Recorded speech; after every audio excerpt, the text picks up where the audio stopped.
Ang idagdag natin yan, yung pinakauna is dala tayo ng privacy blanket. Yun lang yun. Lahat other than that, pareho lang sila. Pillowcase, pero magdagdag tayo ng privacy towel. Okay, privacy towel ang pinakauna. Okay, so again, gather all hand wash, blah blah blah, kasi mag-bed making ka na, gather all materials, dala ka na sa trolley mo, pak! Ikot. Okay, biga pasyente. Ayan, pasyente. Tanggal ang sapato. Sige, dito. Sabay ko pasyente na to. Hindi yung pasyente. Hindi kita Mahalin. Okay, sige. Tapos, ganyan, di ba? Ganyan yan.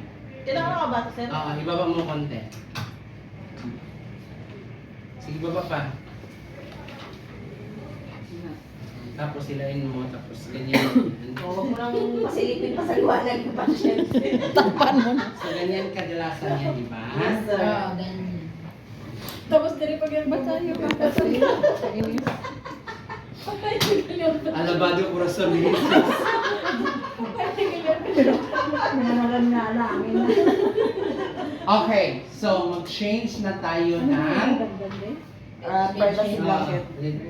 Okay, now, pag-change mo ng ganyan is create privacy sa pasyente. Okay? Privacy. Yung curtain, i-close, or kung ang door, close mo ang door. No? Kung sa mga pasyenteng mga ganyan, mga curtain lang, close mo yung curtain, turn off the AC.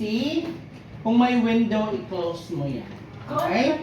Tapos, good morning, ma'am. My name is Jimson Ian Dacalos and I am your caregiver for today. And we're going to change your room. How are you? Ganyan. Okay, is it okay that I will change your bed sheets for today? Ganyan, ganyan. Asking permission, ganon din yan siya lahat. Okay, nag-start na ako, ma'am. Mag-start na, ganito, Paano, sir, ganyan. kung mag-discard pa rin pasyente? Nandyan lang. Si Paano pa. Nandyan lang ang pasyente. Okay. Now, pag nandyan ang pasyente, of course, check mo ulit ang safety ng patient. Baka pag-push mo na, tumakbo na yung siya kung ganyan. Tingnan mo kung nakala. Okay. Ikot ka dyan. Ikot ka. And then, okay na. Wala na ang pasyente. Wala nang buhay. Wala na buhay. Okay na, ready ka na mag-start. Okay? Ngayon, adjust to a working level condition. Side rails down. Okay? Side rails down. Okay? Hindi, kung ikaw lang mag-isa, hindi mo yan siya i-down kasi baka mahulog yung pasyente doon. Okay? Now is loosen up everything. I-loose mo yan siya. Pero nandiyan sa iba. Yes, nandiyan lang yan siya. I-loose mo yan. Okay, nag-loose ka na dito, angat ka kasi baka tatakbo si pasyente. Okay, i-loose mo yan lahat. Baba. Loose mo.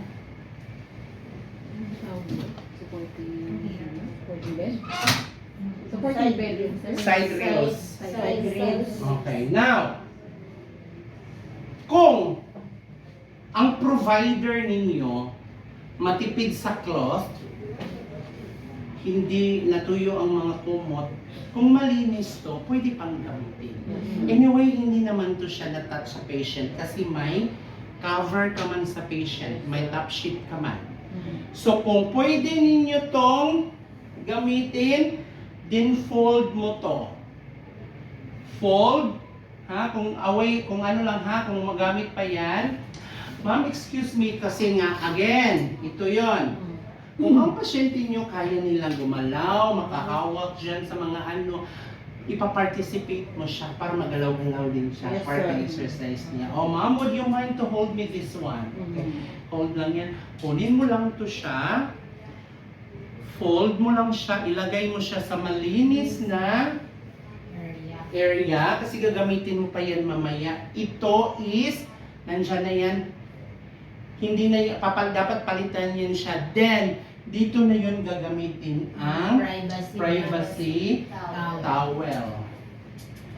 Okay, cover mo si ma'am. Would you mind to hold this one, ma'am, for me? And cover mo siya. Ayan. Para hindi siya lamigin. Tapos, i-pull out mo to. Hawakan nga yan, no? I-pull out. Now, folding a soiled material away from you. Okay? Huwag mong iganyan talaga. Hilain mo siya papunta away from you. Ilokot mo yan kasi nandyan yung mga kugang-kugang. Okay? Tapos, i-put into hamper. Okay, so hamper. Ihampa mo na yan. So, nandyan na yan siya. Okay na. Nandyan siya. Kunin side rails down. Pag, guys, ganito ha. We were doing the basic. Yung mga participative patients and all.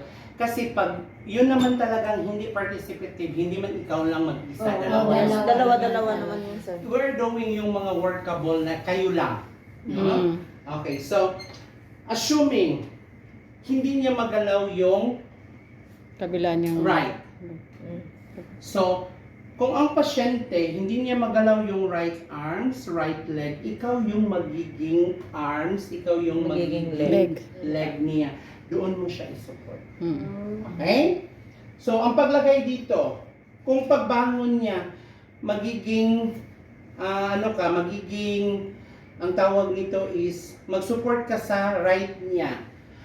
Kung ang kabilang kamay niya, kabilang paa, palagi ko yung inuulit na kung kaya niyang pagalawin mo kasi nga tutulong. Kasi ikaw at ang pasyente lang dyan, dapat tutulong siya para hindi ka mahirapan. Convincing factor mo, ayusin mo yan. Huwag kang magmaldita kasi magmaldita yan. Wala na. Pabigat talaga yan. So, assuming yun ang hindi workable sa kanya, dito ang workable. Now, kasi dito natin ilagay ang wheelchair. So kung ganyan, lagay mo yan. Open. Okay. I-lock niyo siya. Lock mo yan. Lock mo yan. Dapat ang footrest is nakaganyan. Nakaganyan ang footrest. Okay? Kailangan mo ng belt. Okay, kailangan to ng... sa pasyente. Oo. Itatali sa liig. Kasi namimitik eh, no? Okay. Again, knock, knock, knock. Introduce yourself. Discuss what you're going. Blah, blah, blah. Nag-agree na siya na pupunta kayo kasi mag-x-ray na, etc., etc. Okay, pa. Ngayon, ang gagawin mo siya is, it would be better na iangat mo ang pasyente mo, hindi ganyan. Kasi pag kukunin mo yan, proper body mechanics, twist na to. Tama? Pwedeng mabigat ang pasyente, mabalik ka pa. Yung iba kasi ginagawa is ipaganyan. Ito man ang hindi, no? Support mo yan. Ito ipahawak dito, tapos gaganituhin mo. Kung kakapit yan sa'yo kasi matakot siyang malaglag. Kung ma-balance ka, mag-kiss kayo. Tapos mag-slow mo ka agad. Okay, then, nag-start na yung mata. Twinkle-twinkle na kaagad, no? Okay, so, hindi pwedeng ganon. Kailangan 90 degrees. 90 degrees. Nasarap buhay talaga. Bagsak talaga to. Okay, so, 90 degrees. Baliktad. Upo. Hindi. Nahiya ka pa na. Sir, napagod ka na daw kasi mabagsak mo daw siya. Okay, so paupo talaga yan siya. Bed yan talaga, cover ng bed yan, whatsoever. Nakakumot ba? Okay, tapos ganyan, kunin mo yan. So madali na lang na paupuin mo siya. Side rails. Ma'am, in a count of 1 to 3, I will bring you into a sitting position. O ganyan lang. Kaysa dun sa kanina, ganyan mo talaga siya. Pwersa So, talaga. kunti na lang ang ipwersa mo, nakaupo na siya ganyan. Relax. Tawang-tawa. Baby. Massage. Kasi relaxation lang yun. Kasi pag diretso mo yung iganan mo kagad, nahilo na. Oh. Oo. Relax, stabilize mo muna siya, ganyan. Okay? So, tanggalin mo na to. Ma'am, in the count of 1, 2, 3, I will bring you in this side. Okay? 1. Gagi. Okay, ganyan. So, ganyan na ang posisyon. Hindi man to siya, di ba? Ang usapan natin, hindi siya makakasama. Dito. So, dito mo yan siya kukunin ngayon. Kasi pag tayo niya, hindi talaga yan siya. Ikaw yung mag-ano sa kanya. Yung iba, okay. May ibang technique ganito. Ito, dapat ipaano mo to sa kanya, ma'am. You have to move also this one. Mag-usap kayo. Now, yung iba, merong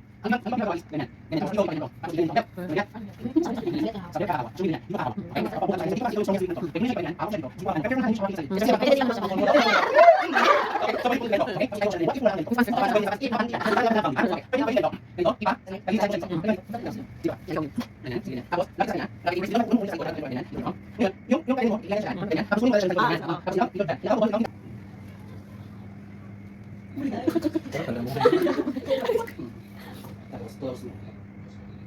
Bakit siya muna? Kasi just in case paglabas mo pag-push ko meron trolley Bed, ano? emergency din. Nasa nakabig pa siya or may nagtatakbuhan or at least makita mo muna. Makita mo muna tapos ganito, okay? Pabalik sa bed. Sira lang ng grade, sir, ah. Okay, so kanina di ba doon? Tapos ang weak man niya is ang right, no? So dito mo siya ilagay ngayon. Kasi bakit? Ang dominant hand mo saan? Right. Okay? So dyan mo siya ilagay. Power body mechanic, luhod ka, lumawi ko. No more engagement, okay? Ganyan. Ganyan siya dyan. Again. Kasi ito yung weak. So siya, doon ka magiging ganyan. Or papakin mo weak ka ganyan. Ikipit mo sila ganyan. Unin mo siya. Ito yun. Unin mo siya dito. Tayo kay ma'am. In a count of 1, 2, 3, I will bring you in this side. 1. Ma'am, in a count of 1, 2, 3, 1, 2, 3. Okay, ganyan mo siya. Okay? Ganyan. Huwag mo na. Push mo na konti ganyan. Okay na, nandito na siya. Relax muna. Ganyan talaga, okay? Now, ma'am, I will bring you into side lying position. Okay, ganyan na. So, pag nandiyan mo siya, ilusin mo lang siya ganyan. Cover na, sa kumot lahat. Yan, relax. Then, baba na siya. Back. Grabe yung nasa mukha. Ano pang sisir sa'yo?